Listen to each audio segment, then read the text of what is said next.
কোনো দিন আমার জীবনে কোনোদিন তবলার সঙ্গে বাজাইনি জানিস। সুর, তাল, লয়, ছন্দ এগুলো আমার কি জানি জন্মবিধি। কিন্তু হলে কি হবে, আমি ঠিক প্রপার গাইডেন্স পাইনি রে, আমি ভালো গুরু পাইনি।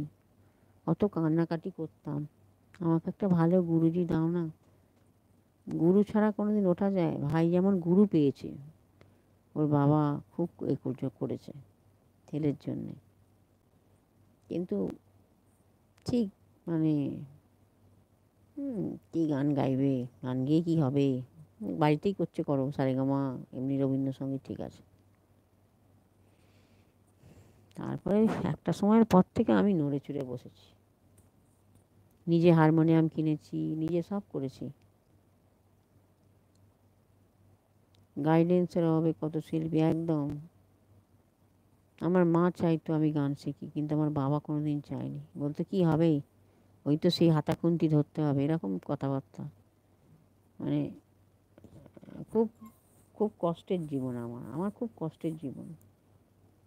আবার অনেক ফালতু শিল্পী অনুপমের মতন সেলিব্রিটিও হয়ে যায়। হ্যাঁ, আমি খুব কষ্ট পেয়েছি, এইটুকু বলতে পারি। খাওয়া দাওয়ায় কষ্ট পাইনি, কিন্তু মানসিক কষ্ট আমার মধ্যে খুব ছিল। অনেক অনেক জীবনে ঘাত প্রতিঘাত। ও বাবা, দাদু খুব একটা নরম ছিল না, অনেক কষ্ট করেছি রে বেশি তারে। সে কষ্টর কথা শুনলে চোখে জল আসবে। কি বলবো, অনেক কথা বেরিয়ে যায় বললে। তোর সঙ্গে যদি কোনোদিন ফোনে কথা হয়, আমি তোকে বলবো সব কথা। আমি প্রচণ্ড কষ্ট করেছি জীবনে, প্রচণ্ড। এত কষ্ট করেছি যে ভালোবাসাই পেলাম না কারোর, কোনোদিন কারোর সাপোর্ট পাইনি, ভালোবাসা পাইনি। শ্বশুর শাশুড়ি ভালো, যেরকম বাসা সেরকম বাসত। হ্যাঁ, একদিন তোর সঙ্গে কথা বলবো। আমার খুব নম্বর তো আছে। হ্যাঁ, আমার খুব ইচ্ছা করে জানিস তো, যে আমার যদি কোথাও একটা যাবার জায়গা থাকতো, চলে যেতাম। কিন্তু ওই যে আমার শাশুড়িকে মৃত্যুকালে কথা নিয়ে গেল আমার কাছ থেকে, জানে ছবি যদি কথা দেয় সে কথা রাখবে। তুই আমার ছেলেকে দেখবি তো ছবি, রামকৃষ্ণকে 99-এ ভিআরএস নিয়ে নিল জানিস, ইচ্ছাকৃত। 88-এ বিয়ে হয়েছে, 99-এ ভিআরএস নিয়ে নিল জানিস। লেজি, বুঝিস, লেজি ম্যান।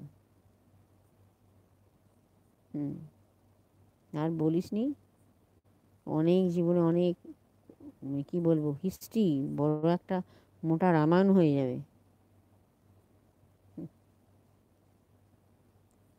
বাবা মার পয়সা ছিল প্রচুর। আরে বাবা, ঘোড়ার জল গড়াতে গড়াতে একদিন তো ফুরবেই, গড়ায় তো আবার জল ঢালতে হবে। ভাইয়ের জন্ম কবে? ভাইয়ের জন্ম হচ্ছে 88-এ আমার বিয়ে হয়েছে, আর 89-এ ভাই হয়েছে।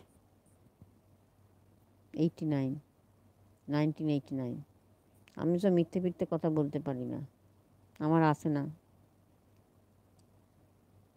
88-এ আমার বিয়ে হয়েছে, আর 89-এ ভাই হয়েছে। একটা বংশধরের দরকার ছিল আমার কাছে, ব্যাস মিশিয়ে গেছে, ওদের কাজ ফুরিয়ে গেছে, হয়ে গেছে, ওদের কাজ শেষ। খুব দুঃখের কপাল আমার। খুব বেশি ছোট নয় ভাই।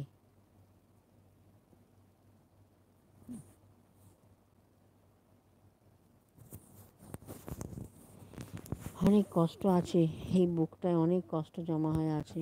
কোনোদিন কাউকে বলি না, শুধু ভগবান ছাড়া আমি কাউকে আমার কষ্টের কথা বলিনি আজ অবধি, বলি না। এখন বুঝতে পারে ভাইয়ের বাবা, এখন অনেক অনেক দেরি হয়ে গেছে। নাতি খুব বেশি ছোট নয় ভাই। ভাইয়ের এখন কী আর বলবো। আমি কারোর কাছে আশা করি না যে আমাকে কেউ দেখবে, বিশ্বাস করো, আমি কারোর কাছে আশা করি না।